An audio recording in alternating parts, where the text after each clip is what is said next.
नमस्कार दोस्तों, कैसे हैं आप सभी लोग। स्वागत है आप सबका मैथ्स विद अशोक में। तो आज के इस वीडियो में हम लोग शुरू करने जा रहे हैं मेरे भाई आरआरबी एनटीपीसी ग्रेजुएशन लेवल 2026 के लिए मॉक टेस्ट नंबर 2। ये जो मॉक टेस्ट होने वाला है आपको पूरा मैथ्स का कॉन्सेप्ट रिवाइज करवा देगा, तो इसको एक बार ज़रूर कर देखिएगा क्योंकि आपका एग्ज़ाम 16 तारीख से है और आज मुझे लग रहा है 13 तारीख हो गई। आपको मैं 3-4 मॉक टेस्ट करवाऊंगा और 3-4 मॉक टेस्ट में आप देखोगे कि मैक्सिमम मैथ्स के कॉन्सेप्ट्स आपके रिवाइज करवा दूंगा, ठीक है। तो बस आप और हाँ, एक बात और मैं बताना चाहूँगा कि ऐसा नहीं है कि पेपर के दौरान मॉक टेस्ट नहीं होगा, होगा। आपको बस वीडियो देखना है, आपका मैथ्स रिवीजन हो जाएगा, ठीक है। आपको लिखना होना कुछ नहीं है, बस वीडियो को देखना है और माइंड में ऐसे ही देख के कैलकुलेशन करनी है। अगर हो जाएगा तो ठीक है, नहीं तो आप देख लेंगे तो आपका रिवीजन अच्छा खासा हो जाएगा। तो मॉक टेस्ट 1 हो चुका है, ये मॉक टेस्ट नंबर 2 है। अगर आपने मॉक टेस्ट 1 नंबर नहीं दिया है तो उसको जाकर जरूर देखिएगा एक बार। और अगर आपको इसकी पीडीएफ की जरूरत पड़ेगी तो मैं इस अपने टेलीग्राम चैनल का लिंक आपको कमेंट बॉक्स में दे दूंगा, वहाँ से आप उसको ज्वाइन कर सकते हो। तो लेट्स बिगिन, ठीक है। ये रहा आपका फर्स्ट क्वेश्चन, वेरी इंपॉर्टेंट। इस पे क्वेश्चन पूछे जाते हैं लेकिन थोड़ा सा ट्विस्ट है इस बार। हर बार क्या पूछता था, सेक थीटा यार कुछ की ऐसी वैल्यू पूछ देता था, लेकिन इस बार ये वैल्यू देके पूछा कि इसका ट्रिग्नोमेट्रिक वैल्यू बताओ। देख रहे हो, इसमें भी दे रहा है, थोड़ा सा उल्टा कर दिया है तो आपको पता होना चाहिए। तो दिया क्या है कि sec theta plus tan theta equal to P दे रखा है आपको, ठीक है। तो आपको पता है कि जब ऐसा होता है तो sec theta minus tan theta कितना होता है, तो आप बोलोगे सर 1/p होता है। कैसे पता, हम जानते हैं कि sec square theta minus tan square theta बचपन में ही पढ़ाया है हमने, पढ़ाया नहीं है बचपन में भी नहीं, और मैंने इसका पूरा ट्रिग्नोमेट्री का प्लेलिस्ट आपको दे रखा है, वहाँ से भी आप देख सकते हो। ये होता है, तो यहाँ अगर ए स्क्वायर माइनस बी स्क्वायर का फॉर्मूला मैं अप्लाई कर दूंगा तो ये अपना बन जाता है, ठीक है। डन है। तो अगर मुझे सेक थीटा की वैल्यू निकालनी पड़ती है तो मैंने बताया था आपको कि इन दोनों को जोड़ के आधा कर दो। जोड़ने पे क्या आता है, तो बोलोगे sir P square plus 1/p होता है, आधा करने का मतलब नीचे 2 आ जाएगा। डन है। अब सेक थीटा इक्वल टू क्या होता है, तो बोलोगे सर ये होता है हाइपोटेनस और नीचे होता है बेस। जब ये हाइपोटेनस है बेस तो परपेंडिकुलर क्या हो जाएगा, तो आप बोलोगे सर पी स्क्वायर माइनस 1 हो जाएगा, क्योंकि अल्जेब्राइक पाइथागोरस ट्रिपलेट क्या होता है 2n एन स्क्वायर माइनस 1 और एन स्क्वायर प्लस 1, मैंने आपको पढ़ाया था, ठीक है। तो आपको पता है ये हो गया। आपसे पूछा क्या, पी स्क्वायर माइनस 1 ये क्या है, परपेंडिकुलर, और ये क्या है भाई पी स्क्वायर प्लस 1, बोलोगे हाइपोटेनस। तो आप मैक्सिमम लोग जानते हो कि परपेंडिकुलर अपॉन हाइपोटेनस क्या होता है, sine theta, and that will be your answer, ठीक है। आसान क्वेश्चन था, ठीक है, समझ में आया ना। आपको ऐसे अटेम्प्ट करना है पेपर में, जल्दी जल्दी करेंगे क्योंकि मॉक टेस्ट है, इसमें एक एक चीज़ समझने की जरूरत नहीं है। हम लोग जितना हो सके उतना कोशिश करेंगे, ठीक है। डन है। चलो, एक त्रिभुज ABC में एंगल ए 52 डिग्री है एंड त्रिभुज ओ, त्रिभुज का लंब केंद्र ortho centre and BO and CO क्रम से AC और AB से E और F पर मिलते हैं। Very good. OBC और OCB के समद्विभाजक पर P पर मिलते हैं, तो एंगल BPC का वैल्यू बताना है। वाह, कितना अच्छा सवाल है। देखने में जितना आसान है उतना ही ये मतलब दिमाग खराब करेगा आपका। देखना, ये मान लेना आपका ट्रायंगल मैंने बना दिया, ठीक है। क्या है, ABC, ये वाला एंगल आपको 52 डिग्री दे रखा है, ठीक है। अच्छा, ऑर्थो सेंटर क्या होता है, तो कहोगे जो साइड होती है ना इनका जो परपेंडिकुलर बाइसेक्टर होते हैं जहाँ पे मिलते हैं। तो हमको बस इतना ध्यान रखना है मेरे भाई, सबका नहीं बनाना है। आपको देखना है कि BO मतलब जहाँ मिलेगा तो ऐसे जाएगा, ऐसे खींच लेना इस पे परपेंडिकुलर। यहाँ से CO खींच देना, जहाँ पे काटेगा ये O पे, ये परपेंडिकुलर होगा, ये O हो गया आपका, समझना ये वाला पॉइंट, ठीक है। ये आपको एंगल दे रखा है कितना भाई, तो बोलोगे ये आपको दे रखा है, नहीं दे रखा है क्या, अच्छा ये नहीं दे रखा है, कोई बात नहीं, ये दे रखा है। तो आप इसको निकाल सकते हो, इसको निकाल सकते हो। फिर उसके बाद क्या है, इसका इसका जो ये ट्रायंगल है ना BOC जो ट्रायंगल बन रहा है, इसमें एंगल बाइसेक्टर कहीं भी मिल रहे हैं, इनके एंगल बाइसेक्टर ये यहाँ पे मिल जा रहा है P पे। तो आपको BPC बताना है, तो BPC बताने के लिए सबसे पहले आपको ये निकालना पड़ेगा। कैसे निकालेगा, तो आपको पता है कि जो आर्थो सेंटर पे एंगल बनता है, जो आर्थो सेंटर पे एंगल बनता है, एंगल BOC जो है वो क्या होता है 180 माइनस एंगल A होता है। फार्मूला याद होना चाहिए कि 180 में से इसको माइनस किया जाता है। तो 180 में से अगर मैं 52 माइनस करूँगा तो कितना बच जाएगा, 128 आ जाएगा, ठीक है। इसका मतलब ये वाला जो एंगल है 128 हो गया। तो अब यहाँ पे एक ट्रायंगल और बना सकते हो आप, अगर आपको समझना है तो इसे खींच सकते हो। ये हो गया B, ये हो गया C, BOC, और ये कितना आ गया अपना 128 डिग्री। अब इसका एंगल बाइसेक्टर और इसका एंगल बाइसेक्टर जहाँ मिलते हैं वो इन सेंटर होगा। एंगल बाइसेक्टर जहाँ पे एक दूसरे से मिलते हैं इन सेंटर होता है, इसको BPC नाम दे दिया क्योंकि इसका नाम P था। तो BPC अगर निकालना पड़े, एंगल BPC यानी इन सेंटर पे जो एंगल बनता है वो क्या होता है मेरे भाई, तो अब लोग 90 प्लस इसका आधा, 180 का 128 का आधा, 90 प्लस कितना हो जाएगा 64, 9 6 15, 154 डिग्री का है क्या, 154 डिग्री इसका आंसर होगा। समझ में आया। इजी लग रहा है कि हार्ड लग रहा है, आप बताओ मुझे, इजी है कि हार्ड है। ये नेक्स्ट क्वेश्चन मैं आपको दे रहा हूँ मेरे भाई, आप इसको अटेम्प्ट करिए तब तक। तब तक मैं एक घूंट पानी पी लूँ।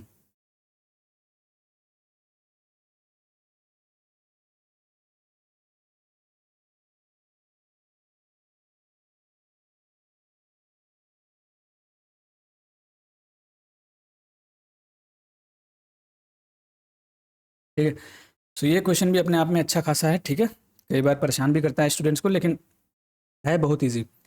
देखो क्या है, x power 4 plus 1/x² upon x² minus 3x+1, ये आपको दे रखा है। आपसे पूछा है इसका मान बताना है, आपको ये दे रखा है।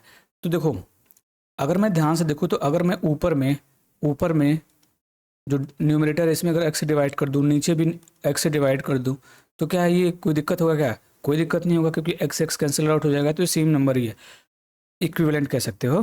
तो अगर मैं इसको इससे डिवाइड करूँगा तो आप बताओ ना, एक्स पावर 4 को एक्स से डिवाइड करोगे x³ हो जाएगा, प्लस 1/x² को x से डिवाइड करोगे तो 1/x³ हो जाएगा। डिवाइड करके देख लेना, इसको डिवाइड करोगे तो x हो जाएगा, और ये 1/x माइनस 3 हो जाएगा। मैंने सीक्वेंस में लिख दिया, इसको डिवाइड करोगे x हो जाएगा, इसको डिवाइड करोगे तो 1/x हो जाएगा, एक साथ लिख दिया, और माइनस इसको डिवाइड करोगे तो x कट के -3 हो जाएगा।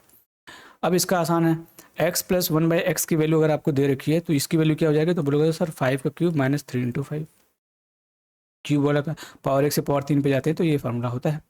इसकी वैल्यू तो आपको दे रखी है 5 - 3, बोलो तो 125 में से 15 जाएगा 110, और यहाँ पे 2, 110 का आधा 55, यही आपका आंसर हो जाएगा। क्या मेरे भाई? 52।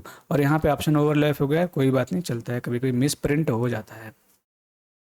नेक्स्ट क्वेश्चन, आपको हर एक क्वेश्चन में अगर आप देखोगे ना तो आप इजीली से उसको, आसानी से उसको नहीं कर सकते। ठीक है, तो वैसे ही पेपर में क्वेश्चन भी आते हैं। A and B together can complete a piece of work in 12 days and B and C, देखो ए और बी है कितने दिन में? 12 दिन में। बी और सी है कितने दिन में कर रहे हैं? 15 दिन में। और कह रहा है कि A is efficiency is twice that of C, मतलब ए की जो इफिशियंसी है ना वो सी की दोगुनी है, ऐसे समझ। ठीक है, in how many days can be alone complete the same work? बहुत आसान है, देखो इसका एलसीएम टोटल वर्क हो जाएगा 12 15 का 60 हो जाएगा, यहाँ पे 5, यहाँ पे 4। ठीक है, अब अगर ध्यान से देखो, हमको ए और सी में रिलेशन दिया है तो हमको बी को तो ख़त्म करना पड़ेगा। तो अगर मैं इसमें से इसको माइनस कर दूं तो बी से बी कट जाएगा, तो ए माइनस सी बचेगा बस, क्योंकि ए प्लस बी में से बी माइनस सी माइनस करोगे तो बी से बी कट जाएगा, ए माइनस सी बचेगा 15। अब यहाँ पे देखो एफिशिएंसी देखो, 5 में से 4 जाएगा 1, तो होगा क्या? हम जानते हैं कि जो ए है सी का डबल है। अगर सी को मैं 1 मान लूँ तो ए कितना हो जाएगा? 2, 2 में से एक माइनस करने पे एक आएगा, मतलब सेटिस्फाई हो गया। ए की एफिशिएंसी 2 हो गई, सी की एफिशिएंसी 1 हो गई, काम खत्म हो गया। जब ए की एफिशिएंसी 2 है तो बी की कितनी होगी? 3 रही होगी, तभी तो यहाँ पे 5 हुआ टोटल एफिशिएंसी। कहोगे बिल्कुल सर, तो बी अकेले उसी काम को कितने दिन में पूरा करेगा? 60 काम करना है 3 की एफिशिएंसी से बी को, तो कितने दिन में करेगा? 20 दिन में। And that will be your answer. Easy question था, लेकिन करना तो पड़ेगा। अब ये क्वेश्चन देखो, ये क्वेश्चन दिखने में जितना ही आसान है उतना ही आप उसको परेशान करेगा पेपर में जब आएगा तो। ठीक है, देखो आपको क्या करना है, ध्यान से समझो। ये सी आई और एस आई का डिफरेंस दिया है पहले 3 साल का, ठीक है, और 2 साल का, उनका डिफरेंस दे रखा है। 3 साल का डिफरेंस, 3 साल का डिफरेंस, और फिर उसके बाद सी आई और एस आई का 2 साल का डिफरेंस का ये रेशियो दे रखा है। ठीक है, मतलब 2 साल का सी आई और एस आई निकालो, उसका डिफरेंस निकालो, 3 साल का सी आई और एस आई निकालो, उसका डिफरेंस निकालो, और उन दोनों का डिफरेंस का जो रेशियो है ये दे रखा है। जितना आसान दिख रहा है उतना आसान है नहीं, लेकिन मैं इसको आसान बना दूंगा। ठीक है, क्या होता है, डायरेक्ट इसका रिलेशन होता है कि 3 साल और 2 साल का डिफरेंस का जो रेशियो होता है वो सिंपल सा, बस आपको याद रखना है, 3 + r/100 होता है। 3 + r/100 होता है, वेरी इजी। इसी की वैल्यू दे रखी है 19/6। क्या मैं इसको और ब्रेक नहीं कर सकता? इसको ले सकता हूँ 36 18, सॉरी एक्सक्यूज मी, एक सेकेंड। ठीक है, देखो मैं इसको ऐसे नहीं ले सकता कि 3 + r/ जो 100 है, मैं इसको ऐसे नहीं ले सकता 36 18, 3 + 1/6, 36 18, एक 19/6 आ जाएगा। अब देखो 3 की जगह पे 3 है, तो r/6 की जगह पे 1/6 है, तो r/100 की वैल्यू क्या हो जाएगी? 1/6। तो r की वैल्यू क्या हो जाएगी? 100 का उधर मल्टीप्लाई हो जाएगा, 100/6, इसको डिवाइड करोगे तो क्या आ जाएगा? 16 होल 2/3%। ठीक है, ये सबको पता होना चाहिए, 16 whole 2/3%, and that will be your correct answer. समझ में आया? आपको ये याद रखना है, पेपर में आपके पास टाइम नहीं है कि आप मतलब हर एक चीज़ को डिटेल में पढ़ो अभी। ठीक है, तो ये आपको याद रखना है, remember this formula, very important. Next question देखते हैं क्या है। देखो कह रहा है कि two trains start at the same time from A and B and passes towards each other after crossing each other they take 4 hours and 9 hours respectively to reach their destinations. What is the ratio of their speeds. देखो speed का ratio अगर पूछे ना S1/S2 और cross करने के बाद समझ करो यहाँ से यहाँ उनको जाना, एक ट्रेन यहाँ से यहाँ आई, एक ट्रेन यहाँ से यहाँ आई, जैसे क्रॉस की यहाँ से यहाँ पहुँचने में उसको 9 घंटे लग रहा है, यहाँ से यहाँ पहुँचने में उसको 4 घंटे लग रहा है, समझ में आया। तो जो स्पीड का रेशियो होता है अंडर रूट में T2/T1 हो जाता है, ठीक है। टाइम का रेशियो का उल्टा हो जाता है, वो भी रूट में। तो अब बताओ ये हो जाएगा T2 9 था, T1 4 था, तो 3/2 नहीं आ जाएगा। 3/2 मतलब वट 3/2, सॉरी गाइज 3/2 आएगा। ये थोड़ा सा यहाँ पे गलत हो, 3:2 आंसर हो जाएगा। ये पता नहीं क्या हो गया इसको आज, ठीक है। तो ये काट देना, 3:2 हो जाएगा, ठीक है। ये वाला आंसर होगा, देख लेना अपना, यहाँ पे थोड़ा सा मिस प्रिंट हुआ है। आगे बढ़ते हैं नेक्स्ट। पता नहीं कैसे ये हो जा रहा है, ठीक है जी, कोई बात नहीं, होता रहता है, चलता है इतना। नेक्स्ट क्वेश्चन देखते हैं। नेक्स्ट क्वेश्चन देखो ये है कि दो संख्याओं का एलसीएम और एलसीएम जो है ना उनके एचसीएफ का 12 गुना है, मतलब जो एलसीएम है 12 एचसीएफ के बराबर है, ठीक है। और एचसीएफ और एलसीएम का योग, मतलब एचसीएफ और एलसीएम का योग जो है वो 403 है, ठीक है। ये उनमें से एक संख्या 93 है तो दूसरी संख्या बताना है। अब बताओ निकाल नहीं सकते, कितना आसान है। तो मैं कहूँगा सर एचसीएफ एलसीएम जो है मैं ऐसे लिख सकता हूँ, एचसीएफ प्लस, आप कुछ मान भी सकते हो 12 एचसीएफ, कैसे पता, यहाँ पे दिया था, ठीक है, इक्वल टू 403 एचसीएफ और इसको जोड़ोगे तो 13 एचसीएफ हो जाएगा। 13 एचसीएफ की वैल्यू कितना हो जाएगी 403। 13 से इसको काट दो कितनी बार में, 13 3 39, 13 कम 13, तो ये हो जाएगा एचसीएफ कितना आ गया 31। अब जैसे ही एचसीएफ आया, देखो जो दो नंबर्स होती है ना, एक नंबर 93 दे रखी है, दूसरी नंबर क्या होगी, वो जो दोनों नंबर है ना मेरे भाई वो एचसीएफ का मल्टीपल ही होती हैं, वो एचसीएफ का क्या होगी, मल्टीपल ही होंगी। तो मैं चेक करूंगा यहाँ पे कि जो एचसीएफ है अपना, ठीक है, उसका मल्टीपल इसमें से क्या है। तो यहाँ पे ऑप्शन गड़बड़ है, ठीक है, यहाँ पे 304 था शायद, ठीक है। तो ये देख लेना आप, 134 था, सॉरी 134 था, ठीक है, ये देख लेना। अब 31 का मल्टीपल क्या ये है, नहीं है। 134 है, नहीं है, ये भी नहीं है, एक ही ऑप्शन बचा, ये ऑप्शन हो जाएगा, ठीक है। आप इसको पूरा सॉल्व मत करिए, अगर आपको करना भी है तो आप कर सकते हो। एचसीएफ इतना गया तो एलसीएम कितना हो जाएगा, तो आप बोलोगे सर 12 × 31 हो जाएगा। तो आपको पता है कि N1 × N2 क्या होता है, मतलब product of the numbers equal to होता है एचसीएफ × एलसीएम, ये होता है। N1 आपसे आपको दे रखा है 93, कितना दे रखा है 93 × N2, एलसीएम कितना हो गया 12 × 31, एचसीएफ कितना हो गया मेरे भाई, तो बोलोगे 31 आ गया। अब 93 से काटोगे तो 3 बार में कट जाएगा, 3 से इसको काटोगे 4 बार में कट जाएगा, 4 का मल्टीप्लाई कर दोगे तो 124 आ जाएगा, ठीक है। नेक्स्ट क्वेश्चन, अब ये क्वेश्चन आ गया, आप इसको करिए, ठीक है। सबको पता होगा इसका मेथड, रिमाइंडर थ्योरम यूज़ करते हैं, लेकिन हम लोग वो नहीं यूज़ करेंगे।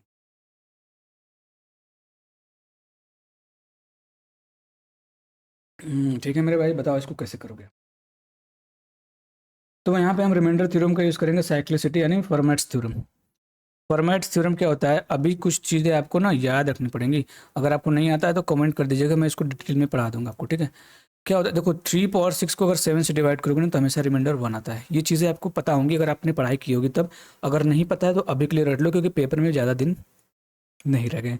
3 पावर 6 को अगर 7 से डिवाइड करोगे तो 1 आएगा। तो मैं 3 पावर 89 को ना क्या करूँगा 6 में ब्रेक करूँगा, 6 के पावर में। तो मैं इसको लिख सकता हूँ 1484, तो मैं लिख सकता हूँ 3 पावर 84 × 3 पावर 5 अपॉन 7 कर देता हूँ। अब आपको पता है कि ये 6 का मल्टीपल है ऊपर पावर, तो इसका जो रिमाइंडर आएगा ना वो 1 आएगा, ठीक है। इसको हमको ध्यान ही नहीं देना, इसका रिमाइंडर 1 आ गया। अब इस पर ध्यान देना है, 3 पावर 5 की वैल्यू क्या होती है 243 होती है, बहुत आसान होता है। 3 पावर 4 81 होता है, 3 पावर 5 ये हो जाएगा। 7 से डिवाइड कर दूँ, 7 3 21 बार में जाएगा, 7 3 21 बचेगा, फिर 3 7 चौक 28 बचेगा, फिर 5 मतलब आगे जाएगा 5/7। 5/7 मतलब रिमाइंडर कितना हो गया 5 हो गया। आसान क्वेश्चन था, आगे बढ़ते हैं। नेक्स्ट क्वेश्चन पढ़ें। नेक्स्ट क्वेश्चन देखो, आज का सबसे आसान सवाल यही है। एक बेईमान व्यापारी अपने माल को क्रय मूल्य पर बेचने का दावा करता है, लेकिन वह 1 किलो के बजाय 900 ग्राम यूज़ करता है, समझ रहे हो। 900 ग्राम दे रहा है लेकिन बता रहा है कि 1000 ग्राम दे रहा हूँ, 1 किलोग्राम दे रहा हूँ। तो गड़बड़ हो गया, कितना 900 ग्राम पे कितना कमा रहा है, काट दो इसको, मतलब 9 ग्राम पे 1 ग्राम यहाँ पे प्रॉफिट कमा रहा है।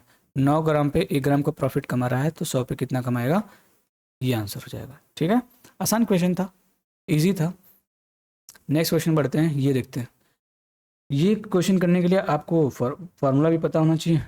क्या मेरे भाई कि आपको कॉन्सेप्ट नहीं आएगा तो आप इसको नहीं कर पाओगे। ठीक है, देखो आपको क्या करना है, वीडियो को पॉज करना है, पॉज करने के बाद उसको अटेम्प्ट करना है। ठीक है, एक बर्तन दूध से भरा है, इसमें 15 लीटर दूध में निकालकर पानी से बदल दिया जाता है। यह प्रक्रिया एक बार और दोहराई जाती है तो बर्तन में दूध की प्रारंभिक मात्रा ज्ञात कीजिए यदि अंत में दूध और पानी का अनुपात 16:9 हो जाए। तो मैं क्या करता हूँ यहाँ पे कि 16:9 हो रहा है, ठीक है।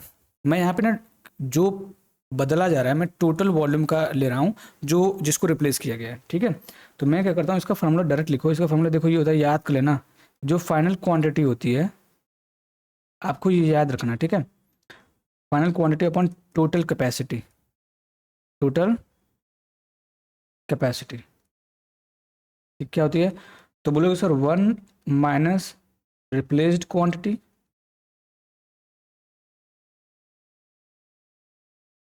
Upon total capacity.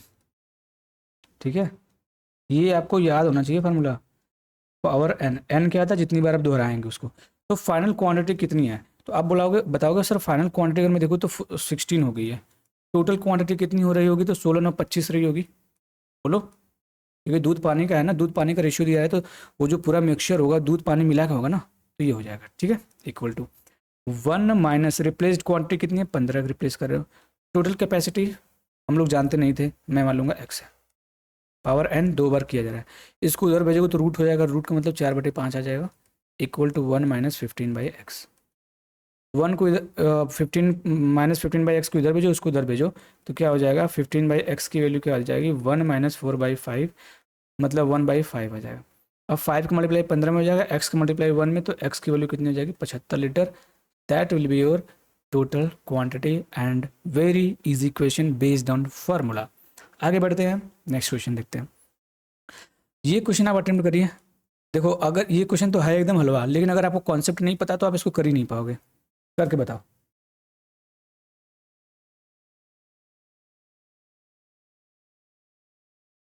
ठीक है, देखो स्टेटिस्टिक्स का 2 कॉन्सेप्ट आपको पता होना चाहिए, वेरी इंपॉर्टेंट है क्योंकि आएगा पेपर में।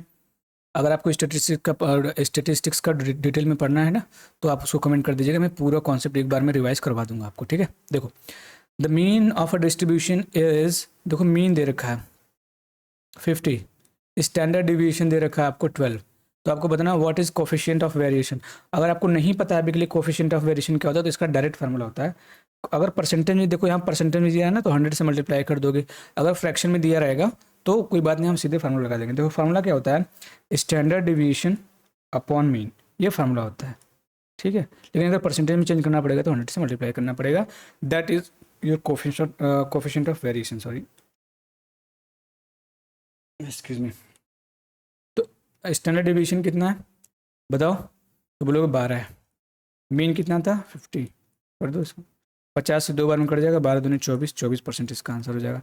साथ ही साथ लगे हाथ आपको ये भी याद रखना कि जो स्टैंडर्ड डिवीएशन होता है मेरे भाई, ये होता है अंडर रूट में वेरिएंस, अंडर रूट में वेरिएंस, ये भी आप याद रखिएगा। ठीक है, आगे बढ़ते हैं। ये क्वेश्चन भी अच्छा खासा है क्योंकि पूछा जाता है, और आप अगर इसको बेसिस से करने लग जाएगा तो होगा नहीं जल्दी। ठीक है, तो आपको आना चाहिए मेथड बेसिकली, कि sine square A equal to 1 है, then what is the value of expression this. अब एक बात बताओ, sine A plus sine square A equal to 1 है, तो साइन ए की वैल्यू क्या हो जाएगी, इसको उधर भेजोगे तो 1 माइनस साइन स्क्वायर है, मतलब कॉस स्क्वायर ए आ जाएगी। अगर दोनों तरफ को मैं स्क्वायर कर दूँ तो यहाँ पे से साइन स्क्वायर जो ए आएगा ये कॉस पावर 4 ए हो जाएगा, बस हो गया। कॉस स्क्वायर ए को तो कॉस स्क्वायर ए ही रहने देते हैं, कॉस पावर 4 ए की जगह पे मैं यहाँ पे रख सकता हूँ साइन स्क्वायर ए। जैसे ही मैं इसको रखूँगा आपको दिख रहा है sine square A plus cos square A, formula ही होता है 1, option number B. This is your answer and this was 0। But ये सॉरी ये 2 था, ये 0 था, 1 था, -1 था। ऑप्शन में पता नहीं क्या गड़बड़ी हो गई आज। ठीक है, मैंने आज फिक्स नहीं किया, I am sorry for that, लेकिन आपको क्वेश्चन में फोकस करने हैं, नहीं तो आपकी गांठें तोड़ दी जाएंगी। आप इसको करिए।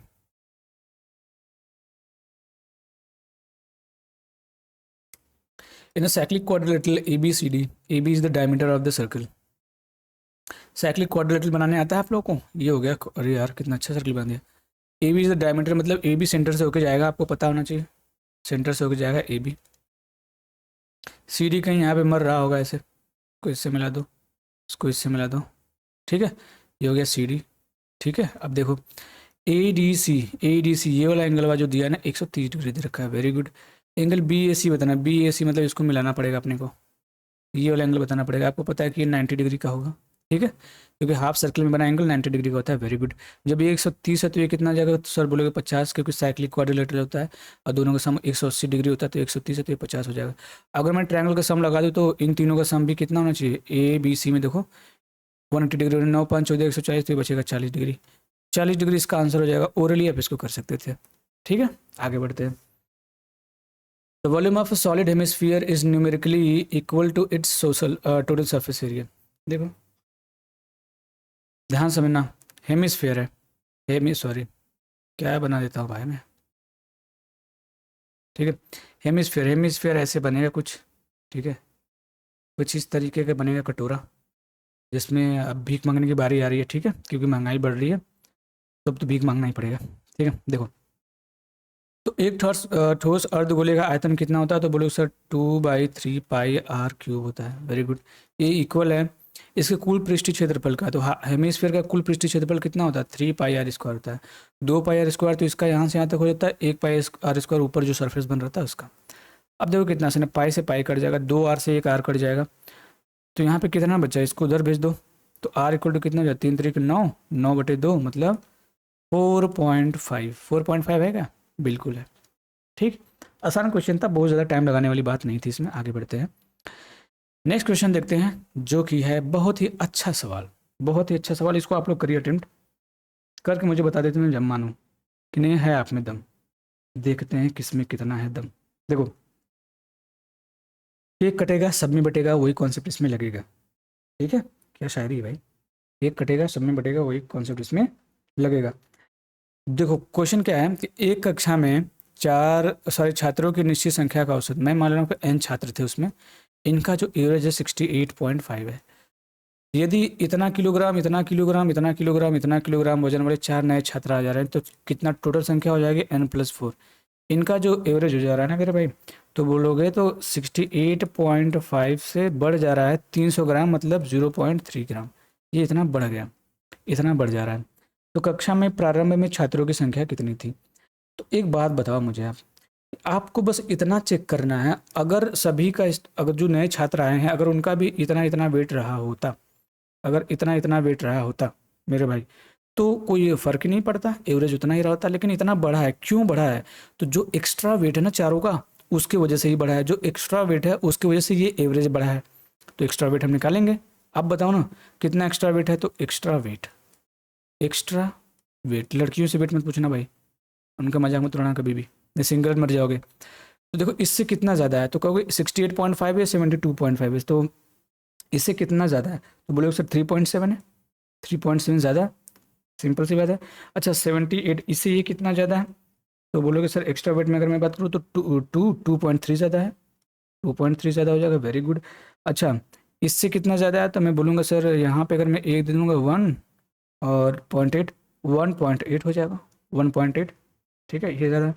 अच्छा लेकिन ये वाला तो कम हो गया ना, इससे कितना कम हो गया, कहोगे सर इससे 1 कर दूँ, 1.8, ये कम हो गया, तो कम हो गया तो माइनस करना पड़ता है 1.8, ठीक है।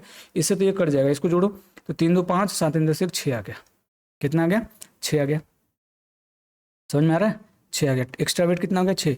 इसी जो एक्स्ट्रा वेट है ना, यही इनमें बटा है, तो एवरेज इतना बढ़ा है, बस हो गया, इतना ही करना था अपने पास। अच्छा 0.3 से 6 को काटोगे 20 बार में कट जाएगा, तो इधर 1 बचा, इसको उधर मल्टीप्लाई करोगे तो 1 + 9 n+4 = 20 हो जाएगा। तो n की वैल्यू कितनी हो जाएगी, बोलोगे 16 हो जाएगी। That is your correct answer, ठीक है डी, ये 17 था, जो भी है, ठीक है। मज़ा आया। तो ऐसे क्वेश्चन को ऐसे ही करना है, देखने में ईजी था लेकिन आप इसको कर नहीं पाते। आगे बढ़ते हैं, इसको करते हैं, ये होमवर्क रहेगा आपका। क्यों मैं होमवर्क दे रहा हूँ मॉक टेस्ट में भी, क्योंकि ये पिछले वाले मॉक टेस्ट में हो चुका है, ठीक है। आंसर इसका 7 आएगा, आप इसका हाँ अटेम्प्ट करके बताइएगा। आगे बढ़ते हैं, देखो ये क्या हो रहा है भाई, क्या हो रहा है, ओवरलैप कर रहा है, कोई मेरा हिंदी वाला सही है, ठीक है। पाइप ए और बी एक टैंक को क्रमशः 16 घंटे और 24 घंटे में भर सकते हैं। मुझे कलर चेंज करना चाहिए, कलर चेंज कर दूँ क्या? थोड़ा सा मैं रेड से लिखूँ, सही तो चल रहा है भाई। भर सकते हैं, जबकि पाइप सी पूरे टैंक को 40 घंटे में खाली कर सकता है। वाह, ये मतलब एक ना एक आदमी नेगेटिव होता है, कोई काम करेगा तो बिगाड़ू वाला आदमी। ठीक है, देखो कैसे करना पड़ेगा। तो ए है, बी है, सी को माइनस रखा करो हमेशा। ठीक है, ये 16 घंटे में, ये 24 घंटे में, और ये सी 40 घंटे में। 24 दहा में 240 सबसे कट जाएगा, तो मैं 240 इसका एलसीएम लूँगा। इससे काटूंगा, कितनी बार में कटेगा भाई बताओ? तो 16 कम 16, 16 पच्चीस 80। ठीक, 15 बार में कट जाएगा। इससे काटोगे 10 बार में कटेगा, इससे काटोगे 6 बार में कट जाएगा। बस ओके, ये -6 कर देना इसको। ठीक है, तो ए को बंद कर दिया जाता है। आप पहले ध्यान से समझोगे, तीनों पाइप को एक साथ खोल रहे हैं, तो तीनों पाइप को अगर एक साथ खोलोगे तो ए प्लस बी माइनस सी इफिशियंसी रहेगी। 15 10 25 में से 6 जाएगा 19, 19 इफिशियंसी से ये तीनों 10 घंटे काम करते हैं, तो कितना काम कर लेंगे? तो बताओ 190 काम कर लेंगे। जैसे 190 काम करे, बचा कितना? तो इसमें से 190 माइनस कर दो, तो 50 काम बच जाएगा। बोलो, ठीक है। अब ए को बंद कर दिया जाता है, टैंक का शेष भाग कितने घंटों में भर जाएगा? अब टैंक का शेष भाग बी और सी एक साथ में करेंगे, तो बी में से सी को माइनस करना पड़ेगा। बी 10 था, ये 6 था, तो ये 4 हो जाएगा, तो 4 से इसको डिवाइड करना पड़ेगा, तो 12 से ही 1/2 आएगा। यही आपका आंसर होगा। ठीक है, 12 चौक 48 होता है, सीधे देख के पता चल गया।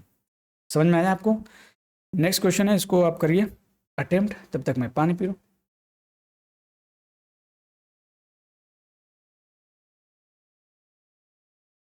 मज़ा नहीं आता, पैसा वापस। ठीक है, देखो इसकी वैल्यू 0 दे रखी है और ये कंडीशन दे रखा है आपको कि a plus B plus C can not be equal to 0। Then what is the following, what which one of the following is true. देखो ये फार्मूला आपको पता होना चाहिए कि जो a cube plus B cube plus C cube minus 3abc होता है, ये होता है 1/2 a plus B plus C bracket में a माइनस बी का whole square plus B minus C का whole square plus C minus A का whole square, ये होता है। अब इसकी वैल्यू 0 दे रखी है, तो ये 0 कब आया होगा? तो यहाँ पे देखो 2 फैक्टर हैं इसके, एक तो ये फैक्टर है, ये एक तो ये फैक्टर है। अगर मैं कहूँ 2 नंबर का मल्टीप्लिकेशन 0 है, तो या तो ये 0 होगा या तो ये 0 होगा। लेकिन इस कंडीशन में क्या है कि a plus B plus C can not be equal to 0। अब यहाँ पे अगर मैं इसको 0, अब इसको क्या मान सकता हूँ? तो कहोगे सर इसको ये a माइनस बी डिफरेंस है और यहाँ पे स्क्वायर है। आपको पता है कि कोई भी नंबर अगर मैं उसका स्क्वायर करूँगा तो पॉजिटिव नंबर आएगा। अब हमको देख रहे हैं कि ये भी पॉजिटिव है, ये भी पॉजिटिव है, ये भी पॉजिटिव है। किसी भी पॉजिटिव नंबर का जो सम होता है वो कभी भी 0 हो ही नहीं सकता। कोई भी नंबर आप पॉजिटिव ले लीजिए, उसको ऐड करिए, देखो 0 होगा, नहीं होगा। तो हम ये मान के चलेंगे कि भाई कि इन तीनों का, इसका भी वैल्यू, इसका भी वैल्यू, ये सब 0 रहा होगा, तभी इनका सम करने पे 0 आएगा, तो इसको मल्टीप्लाई करने पे ओवरऑल 0 आ जाएगा। तो अगर a minus B equal to 0 है तो a इक्वल टू बी हो जाएगा, b minus C equal to 0 है तो b इक्वल टू सी हो जाएगा, ऐसे ही c इक्वल टू a हो जाएगा। तीनों आपस में क्या हो जाएंगे? बराबर हो जाएंगे, and that is your condition. Understand? आगे बढ़ते हैं। अच्छा सवाल था, लेकिन मज़ा आता है ऐसे क्वेश्चन को करने में। थोड़े से लेवल अब धीरे धीरे हम लोग बढ़ाएंगे आगे भी क्वेश्चंस में जो आएंगे। ठीक है, आगे बढ़े। The ages of A and B are in the ratio 3:1। अब इस क्वेश्चन को देखो, ऐसे क्वेश्चन को पूरा मत किया करो। 3:1 में तो पूरा है, यहाँ पे सॉरी, यहाँ पे कितना था, गड़बड़ हो गया। यहाँ पे 1 है, 15 कर लेना। ठीक है, 10 था शायद, यहाँ पे 10 था, 30:10 था। 15 वर्ष बाद दो, अब देखो 15 वर्ष बाद अगर इसको चेक करोगे ना, सबका 3:1 है, सबका 3:1 था, ये रेशियो था। ठीक है, यहाँ पे रेशियो लगा लेना, तो सबका 3:1 है। लेकिन ये वाला कंडीशन अप्लाई करो कि 15 वर्ष बाद, 15 वर्ष बाद ये कितना हो जाएगा? तो 45:25, जो कि नहीं होगा, 2:1 तो नहीं होगा। इसको करो 60:30, ये हो सकता है 2:1, ये अपना आंसर हो सकता है इसको। तो 15 वर्ष बाद 75 हो जाएगा, ये हो जाएगा 35, ये भी नहीं होगा। ठीक है, ये भी नहीं होगा, ये भी नहीं होगा, एक ही ऑप्शन दिख रहा था, ये आपका आंसर हो जाएगा। इसको करने की ज़रूरत नहीं थी आपको, ऐसे क्वेश्चन को मत किया करो। नेक्स्ट क्वेश्चन बढ़ते हैं, आज का सबसे कैलकुलेटिव क्वेश्चन। ठीक है, इसको कैसे करोगे आप, देखो क्वेश्चन नंबर 20, आप इसको अटेम्प्ट करो। देखो, एक नाव धारा की, देखो अ boat can go 30 kilometre down stream, down stream की मुझे स्पीड नहीं पता, मैं उसको डी मान लूंगा, and 24 kilometre up stream, up stream को मैंने यू मान लिया। इन 2 आवर्स 27, 2 आवर्स का मतलब होता है 120, 120 मतलब 147, 147 बटे 60 मिनट, इतना घंटे का टाइम लगा रहा है। एक बात बताओ, 30 किलोमीटर डाउन स्ट्रीम जा रहा है इतने स्पीड से, प्लस 24 किलोमीटर अप स्ट्रीम जा रहा है इतनी स्पीड से, टोटल कितना लगा रहा है 147 बटे 60। उसके बाद कह रहा है 20 किलोमीटर डाउन स्ट्रीम, 20 किलोमीटर जा रहा है down stream, plus 8 kilometre up stream जा रहा है कितने में, 174 मिनट में। 74 को 60 से डिवाइड कर दो, बोलो घंटा में बदल दो इसको भी, क्योंकि ये घंटा में तो ये भी घंटा में बदलो इसको भाई, क्या करना है। ठीक है, अब देखो कितना आसानी से होगा। यहाँ पे 24 है, इसको 24 आराम से बनाया जा सकता है। तो 24 बनाने के लिए मैं 3 से मल्टीप्लाई करूँगा तो हो जाएगा 60 बटे डी, ये हो जाएगा 24 बटे, ये हो जाएगा 122 बटे 60। मल्टीप्लाई बड़ा आसान है, 7 210 हो जाएगा और 12 222, 222 सॉरी। अब इसमें से उसको माइनस कर दो तो ये तो पूरा कट जाएगा। 60 बटे डी में से 30 बटे डी माइनस करोगे तो 30 बटे डी ही आएगा। 222 में से 147 माइनस करोगे कितना होगा, तो 75 आ जाएगा। 75 बटे 60, काट लो, 15 से काटोगे कितनी मन कटेगा, 15 पचहत्तर 75, 15 चौक 60, इससे काटोगे तो 6 बार में 6 चौक 24, डी की वैल्यू कितनी आ गई 24, कितनी आ गई, डी की वैल्यू 24 आ गई। अब डी की वैल्यू किसी भी इक्वेशन में रख दो, मैं इसी में रख दे रहा हूँ, क्या दिक्कत है, या फिर इसमें रख दो डी की वैल्यू, अभी इसमें रख दो तो कितना हो जाएगा यहाँ पे रखने पे आप देखो तो 20 बटे 24 प्लस 8 बटे यू इक्वल टू 74 बटे, इसको उधर भेजो तो 8 बटे यू कितना हो जाएगा 74 बटे 60। देखो कैलकुलेटिव क्वेश्चन आता है 20 बटे 24, ठीक है। इसका एलसीएम लेना पड़ेगा आपको, एलसीएम लो, इसको कैसे करोगे, इसका एलसीएम लेने के बाद 24 और 60 का एलसीएम कितना हो जाएगा 120, बोलो 120, ये इतना बार में जाएगा तो 74 दूनी कितना होता है 107 दूनी जो 140, 148 माइनस देखो ये 5 बार में 20, 2500, 48 बटे आ जाएगा। देखो 8 बटे यू यहाँ में कर दे रहा हूँ, कितना आ जाएगा 48 बटे 120, ठीक है। इसे 6 बार में कट जाएगा, 6 से काट दोगे 20 बार में, यानी यू की वैल्यू कितनी आ गई 20 आ गई। बस शांत जल में नाव की चाल बतानी है तो क्या होता है, इनका सम का, इनका एवरेज हो जाता है सीधे। तो कितना आया था भाई 24 प्लस 20 अपॉन दिस 44 बटे 2 मतलब 22, ये आपका आंसर हो जाएगा। कैलकुलेशन तो आपको करनी पड़ेगी मेरे भाई, कैलकुलेशन नहीं करोगे क्वेश्चन नहीं कर पाओगे। आगे बढ़ते हैं, नेक्स्ट क्वेश्चन अटेम्प्ट करिए आप लोग, वीडियो को पॉज करिए, अटेम्प्ट करिए। एक दुकानदार प्रत्येक वस्तु खरीदकर 3 वस्तुएं मुफ्त देता है। अब ये कॉन्सेप्ट देखो है तो इजी क्वेश्चन, लेकिन फंस जाओगे अगर नहीं क्लियर होगे तो।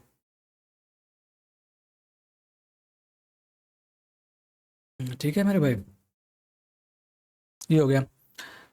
और एक ग्राहक को 20% की अतिरिक्त छूट देता है, मतलब एक्स्ट्रा छूट भी दे रहा है, डिस्काउंट, एडिशनल डिस्काउंट, फिर भी वो 25% का लाभ कमाता है। वाह भाई। तो पहले तो आपको पता होना चाहिए, पूछा है कि एक वस्तु की क्रय मूल्य सीपी और एमपी का रेशियो क्या होता है मेरे भाई, तो बोले sir 100 minus discount percentage upon 100 plus profit percentage, ये होता है। तो पहले मुझे डिस्काउंट परसेंटेज तो पूरा निकालना पड़ेगा, निकालते हैं, कितना आसान है। क्योंकि 5 वस्तुओं की खरीद पर 3 वस्तुएं मुफ्त दे रहा है, मतलब 8 की चीज़ पे वो 3 दे रहा है, मतलब 5 बेच रहा है। समझो ऐसे कि 8 की चीज़ पे वो 3 का डिस्काउंट देके 5 पे बेच रहा है, ठीक, डन है, कोई बात नहीं। 20% का मतलब होता है फ्रैक्शन वैल्यू 1/5 होती है, मतलब 5 की चीज़ को 4 पे बेच रहा है। तो 5 से 5 कट जाएगा, 4 से काटोगे 2 बार में, 2:1, 2:1 हो गया, मतलब 50% का डिस्काउंट दे रहे हैं, ठीक है। बताओ एक पर एक, 2 पे 1 का डिस्काउंट देगा तो 50% का ही तो डिस्काउंट हुआ ना मेरे भाई, बस लिख देना है 100 minus discount percent 50% upon 100 plus profit percent कितना था भाई 25%, तो हो जाएगा 50 अपॉन 125, 25 से काट दोगे, 25 दूनी 50, 25 5 125, 2:5, that will be your correct answer. आगे बढ़ते हैं, अटेम्प्ट करो इसको। क्या आपको पता है कि प्रॉफिट जो होता है वो किस में इन्वेस्ट होता है, तो बोलोगे सर प्रॉफिट जो होता है ना वो होता है इन्वेस्टमेंट इनटू टाइम, ठीक है, इन्वेस्टमेंट इनटू टाइम। तो निवेश पूछा है, निवेश का अनुपात, तो इन्वेस्टमेंट क्या हो जाएगा profit upon time, profit upon time. तो प्रॉफिट का रेशियो में टाइम का रेशियो से डिवाइड कर दो, तो प्रॉफिट का रेशियो कितना था, तो आप बोलोगे 5:7:8, ठीक है। 3 भागीदार में, एक वैसा में लाभ इतना इतना इतना में, तो उन्होंने क्रम से 14 महीने, 8 महीने, 7 महीने में इसकी साझेदारी के लिए की थी, ठीक। तो यहाँ पे 14 हो जाएगा, यहाँ पे कितना हो जाएगा 8, यहाँ पे 7, इनका एलसीएम से मल्टीप्लाई कर दो, इनका एलसीएम हो जाएगा 56। 56 से मल्टीप्लाई करोगे 14 चौक 56, 4 पच्चे 20, 20 आएगा। रेशियो ऑप्शन मत देखो, सीधे इसको सॉल्व कर दो। 7 बार में 7 7 49, ठीक है। 7/56 28 64, ये आंसर हो जाएगा। यहाँ पे 64 होगा। That will be your answer. Easy question था। आगे बढ़ा जाए, नेक्स्ट क्वेश्चन देखा जाए। अब इस क्वेश्चन को भी आपको पूरा सॉल्व करने की ज़रूरत नहीं है। अगर आप ध्यान से देखो, साइक्लिक सम निकालो इसका, तो a + b + c करोगे तो यहाँ पे पहले कंडीशन के अकॉर्डिंग a + b + c कितना आ रहा है, 5 2 7 आ रहा है। दूसरे कंडीशन में देखो तो यहाँ पे भी a + b + c करो, दूसरे कंडीशन में देखो तो a + b + c कितना आ रहा है, 3 आ रहा है। That is not possible. Quantity same है तो कैसे सम डिफरेंट आ जाएगा भाई? इनके बाप का राजा क्या? नहीं, तो मैं इसको 21 बनाऊंगा। क्या बनाऊंगा मेरे भाई? 21। तो 3 में यहाँ से मल्टीप्लाई करना पड़ेगा, 3 से यहाँ से कर दो, 7 21 यहाँ भी, 7 से यहाँ करना पड़ेगा। यानी इस वाले में आपको 7 से मल्टीप्लाई करना पड़ेगा, इस वाले में आपको 3 से मल्टीप्लाई करना पड़ेगा बेसिकली। यहाँ पे भी वही चीज़ यूज हुई है, ठीक है। तो a + b + c, इसका भी सम कितना होना चाहिए? 21 होना चाहिए। अब देखो किसमें किसमें 21 हो रहा है, 13 7 20 हो रहा है, ये तो ऑप्शन नहीं होगा। 15 8 8 5 23 हो जाएगा, ये भी नहीं होगा। 8 3 11 ये हो जाएगा। 13 5 18 ये भी नहीं होगा। ऑप्शन कौन सा होगा? ये पूरा सॉल्व करने की जरूरत थी? नहीं थी, नहीं थी। आगे बढ़ते हैं। आप इसको पूरा कर लीजिएगा, मल्टीप्लाई करके उसको कंपैरिजन कर दोगे, हो जाएगा। ये क्वेश्चन आपको पता होना चाहिए, ठीक है। इसका आप लोग बताइए मुझे, इसका फॉर्मूला आप लोग कमेंट करेंगे। अगर नहीं करेंगे तो फिर जान लीजिएगा, आप लोग फिर जान लीजिएगा। A regular polygon has 54 diagonals, the numerator of sides of polygon is this. मतलब कितना होगा the number of sides of polygon. मैं क्या न्यूमरेटर से न्यूमरेटर पढ़ रहा हूँ भाई, दिमाग पागल हो गया क्या? बताओ। तो नंबर ऑफ साइड्स बताना है आपको, कैसे करोगे? सिंपल सा फॉर्मूला होता है डायगोनल का, n(-3)/2, ये होता है नंबर ऑफ डायगोनल्स का फार्मूला, ठीक है। और ये क्या है आपका? नंबर ऑफ साइड्स, बस। तो n(-3) कितना हो जाएगा? तो बोलोगे 4 108 हो जाएगा। अब इस क्वेश्चन को सॉल्व करना ईजी है। वैल्यू पुटिंग कर ले, यहाँ पे 10 था, यहाँ पे 14 था, सॉरी। तो अगर मैं 10 रखूँगा यहाँ पे, तो 10 रखना पड़ेगा यहाँ पे, तो यहाँ पे कितना हो जाएगा? 10 में से 3 जाएगा 7, इसका मल्टीप्लिकेशन ये नहीं आएगा तो ऑप्शन नहीं होगा। अगर मैं यहाँ पे 12 रख दूँ तो 12 में से 3 जाएगा 9, 12 9 108 सेटिस्फाई कर गया, यही आपका आंसर होगा, ठीक है। B for Baahubali. आगे बढ़ते हैं। नेक्स्ट क्वेश्चन वेरी इंपॉर्टेंट, लेकिन फिर वही उल्टा वाला चीज़ दे दिया कि अगर आपको x की वैल्यू दे रखी है √5 + √3 अपॉन √5 माइनस √3, आपको इसकी वैल्यू बतानी है। तो आप इसका रेशनलाइजेशन करो, अंडर रूट नीचे से हटाओ, √5 + √3 से नीचे मल्टीप्लाई करना पड़ेगा, और ऊपर भी √5 + √3 से मल्टीप्लाई करना पड़ेगा।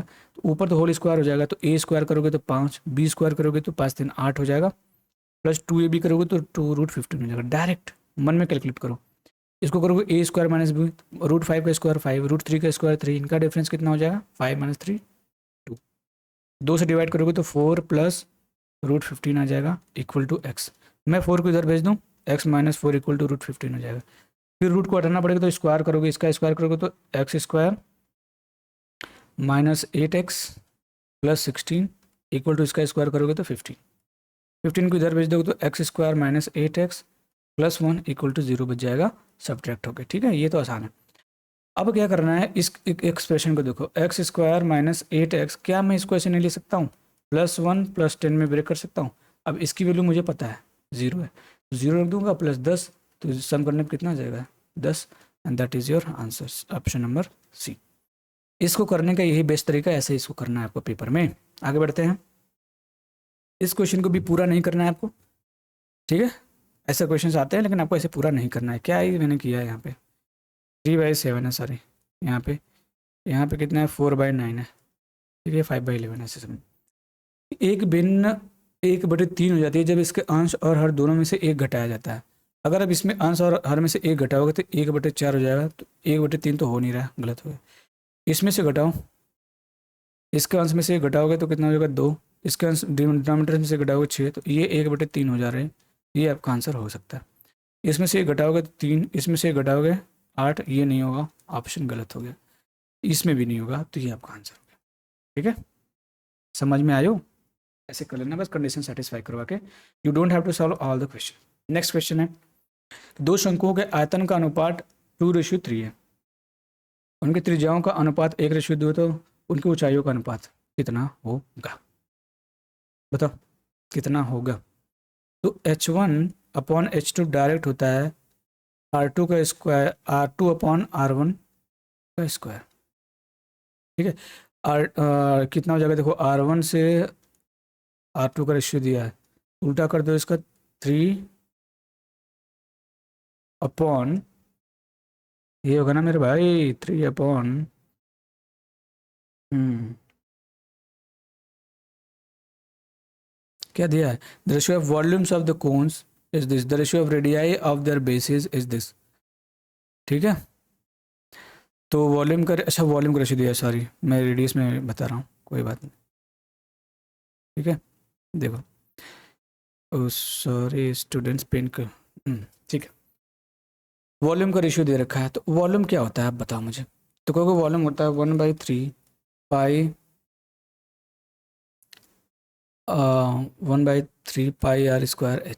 अब ये वैल्यू कोई होती नहीं, कांस्टेंट होती है। क्या होती है? कांस्टेंट होती है। तो इस पे तो फोकस नहीं करना है आपको, इस पे ही फोकस करना है। तो आपको पता होना चाहिए यहाँ पे कि R1/R2 का स्क्वायर इंटू H1/H2, इसी की वैल्यू दे रखी है यहाँ पे 2/3। अब R1/R2 कितना है? तो बोलोगे 1/2 है, तो 1/2 का स्क्वायर करोगे आप इंटू H1/H2, 2/3। यहाँ पर कितना हो जाएगा? 1/4 इंटू H1/H2 इक्वल टू 2/3। इसको उधर भेज दोगे तो कितना हो जाएगा? 4×8/3 आ जाएगा। 8:3 इसका आंसर होगा, and that is your correct option. समझ में आ गया? तो इस पे फोकस मत करिएगा, हमेशा जो वी होता है ना, वो किसके डायरेक्टली प्रोपोर्शनल होता है? R²H के। नेक्स्ट क्वेश्चन देखते हैं आपका। In an election between two candidates, 10% of voters did not cast their votes and 10% of the votes cast were found invalid. The winning candidate got 54% of valid votes and won by majority of this votes. ठीक है, इतने vote से जीत जाता है। तो find the total number of votes enrolled in the voter list. अब ऐसा समझो ना, डेटा आसान है तो मैं 100 मान के इसको कर सकता हूँ। 100 मान लो कि टोटल वोट 100 रहे होंगे।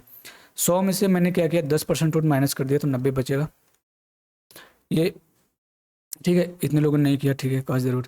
और 10% वोट जो वो इनवैलिड हो गया, 10% जो वोट डाले गए वो इनवैलिड हो गए, तो कितना होगा? तो इसका 9 हो जाएगा, 9 माइनस करोगे तो 81। अब जो 81 बचा वोट ना, ये वैलिड वोट है। यही वोट में से 2 लोगों को बांटना है। 81 वोट में से 2 लोगों को बांटना है। जो विनर है इसका पा रहा है 54%, इसका 54% पा रहा है, और जो लूज़र है वो कितना पा रहा है आप बताओ। तो बोलो सर लूज़र जो था वो कितना पा रहा था? वो आपका 46% पा जाएगा। ठीक है, तो इनका गैप जो होगा वही तो ये वैल्यू दे रखी है। तो 54% में इसको माइनस करोगे कितना होगा बताओ। ओह माय गुडनेस, कितना होगा भाई इनका डिफरेंस, अब बताओ। 8 हो जाएगा। ठीक है, 8%। इसका मतलब होगा कि 81 का जो 8% होगा, यही तो आपका ये होगा। इसको काट दो 81 से, तो देख रहे हो 2 बार में कट जा रहा है, 20 बार में कट जाएगा। तो 8 की वैल्यू कितनी होगी? तो 20 इतना हो गई 2000 है भाई। 4 से काटो इसको, 4 से काटोगे तो, नहीं 4 से मत काटो, मैं तो कर रहा हूँ 2 से काट लो। तो 4 बार में कटेगा, 4 की वैल्यू कितनी होगी? तो 500 हो गई। अगर मैं इसमें 4 हो गया तो 25 से मल्टीप्लाई कर दूँ तो हो जाएगा। 25 से मल्टीप्लाई कर दूँ ना, 4 से काटोगे, 4×25 = 20, 500 हो जाएगा। ये होगा ना भाई? बताओ बताओ बताओ। 8% की वैल्यू यही हो गई। 81 से मैंने इसको काटा तो 20 बार में ही कट जाएगा ये, क्योंकि 2 होता है यहाँ पे, 8×2 = 16, 20 बार में, और इसको उधर भेज दिया। ठीक है, कट जाएगा इतनी बार में। 2 से मैंने काटा तो, ओह सॉरी सॉरी, यहाँ पे इतना आई एम रियली सॉरी, 100 आएगा। 2 से तो 25 इधर मल्टीप्लाई कर दो, 25 से इधर, तो 100 की वैल्यू कितनी आ जाएगी? 2500। थोड़ी सी मिस्टेक हो गई मेरी, क्योंकि मेरे मोबाइल पे फ़ोन आ रहा है ना, तो इसलिए मेरा थोड़ा सा ध्यान भटक रहा है। ठीक है, आगे बढ़ते हैं, क्योंकि मुझे लग रहा है कोई काम है, मुझे जाना पड़ेगा, but I have to complete my video.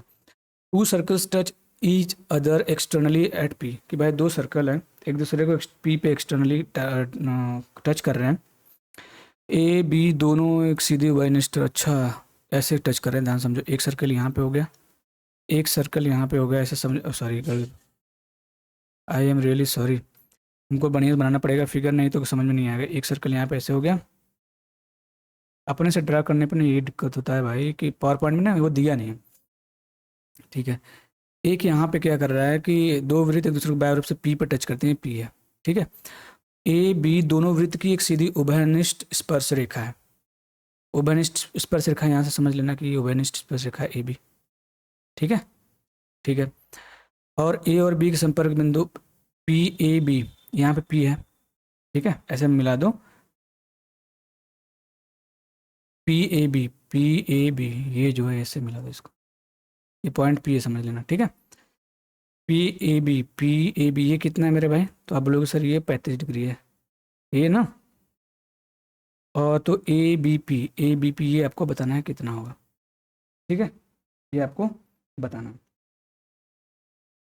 आपको बताना ना कि ए पी बी जो होता है, ए पी बी ये 90 डिग्री पे टच करता है। ये सबको पता होना चाहिए कि जब भी ऐसा होता है ना, ये जो होते हैं एक दूसरे को 90 डिग्री पे, ये 90 डिग्री का एंगल यहाँ पे बनाता है। तो ये 35 हो गया, 90 हो गया, तो जोड़ो कितना हो जाएगा? 125। 125 में कितना जोड़ दोगे? तो बोलोगे सर 55। 180 डिग्री हो जाएगा, तो ये कितना हो जाएगा? 55 degree. That is your answer. Easy concept था, आपको याद होना चाहिए, इसको करना ही पड़ेगा। अब ये कॉन्सेप्ट बार बार आता है ऐसा पेपर में, लेकिन है बड़ा ईजी, सिंपल है। ये फॉर्मूला होता है ए प्लस बी का। ए प्लस बी का मतलब बस 0.08 को और 0.02 को ऐड कर दोगे तो 0.10 इसका आंसर हो जाएगा। यही आपका आंसर होगा। ऑप्शन में दिख नहीं रहा है, यहाँ पे लिख लो 0.10। तो ये आसान क्वेश्चन था। तो मेरे भाई बस आज के लिए इतना ही। ठीक है, ये रहा आपका मॉक टेस्ट। आप बताइएगा कि इसका लेवल कैसा था, मॉडरेट था, इजी था, हार्ड था, और आपने कितने क्वेश्चन अटेम्प्ट किए, आपको कमेंट बॉक्स में ज़रूर कमेंट करना है। एक बार इसको ज़रूर देखिएगा। ठीक है, अगर आपको अच्छा लगा हो तो इसको अपने दोस्तों में शेयर करिएगा, वीडियो को लाइक करिएगा, चैनल को सब्सक्राइब करिएगा। अगर आपको इसका एनोटेशन पीडीएफ चाहिए तो मैं इसको टेलीग्राम चैनल पे दे दूंगा, और अपने टेलीग्राम चैनल का लिंक आपको अपने कमेंट बॉक्स में पिन कर दूंगा, वहाँ से आप उसको ज्वाइन करके डाउनलोड कर सकते हो। वहाँ पर आपको करंट अफेयर्स, ठीक है, दिए गए हैं 100 मोस्ट एक्सपेक्टेड का पीडीएफ, उसको भी आप देख लीजिएगा, क्योंकि उसमें से क्वेश्चन आ सकते हैं रेलवे एनटीपीसी में। तो बस आज के लिए इतना ही। जय हिंद मेरे भाइयों, tata bye bye, take care.